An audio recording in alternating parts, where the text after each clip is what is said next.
Hello friends, welcome back in this session. So we've seen that the Docker engine and the container, how it works. So let's move further to understand why container is necessary and what is the benefits for the container. So let's start. So container having the different benefits as written here. So let's move forward to understanding the each of here. So the first one is the portability.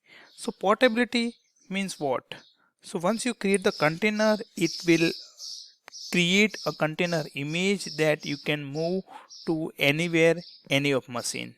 You can run the same container image in any of your OS. The condition is that the Docker should be installed on specific operating system or specific system. So the portability means it can easily move, it can be very small size, so you can copy easily, you can maintain that image file. So it's give the high portability while using the Docker container.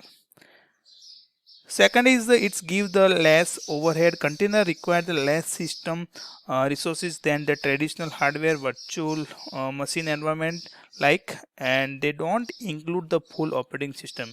As we understand, it just use the common shell libraries which are required for the compiling.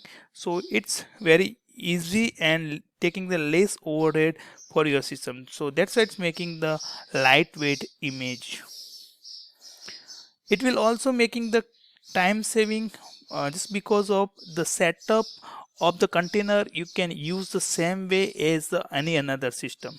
For example, once you create the setup for Docker engine in a XOS or a machine, the same setup you can just have to install the Docker in another setup, and just you can take your container, you just simply run your container without not giving any specific configuration for the running your container.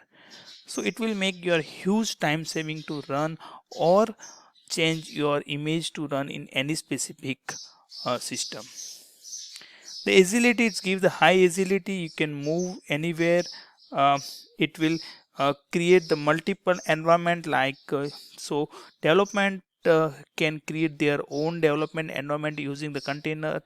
Post that you can make another environment for the QA where the QA will run container, take code and can run container and they can check.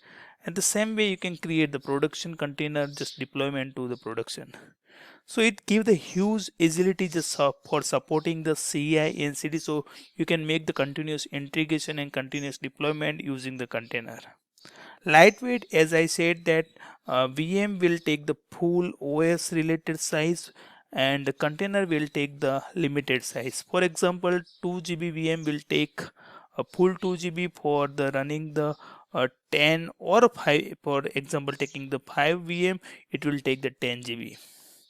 While container having the 2 GB, it will share the common file system and it will take the first 2 GB, but next container will not take the full 2 GB. So they will create the multiples of hundreds for container while you can create only 5 VM over there. It supports all cloud service provider, for example AWS, Google's cloud platform and Azure, Microsoft Azure. So it is highly adaptive for the cloud support, so you can easily deploy your container over there. Some more that it's give the portability, what we already discussed, that's application running in container can be deployed easily to multiple different operating system and hardware platform. It's give the more consistent operations. DevOps team know the application is container will run the same regardless of any deployment.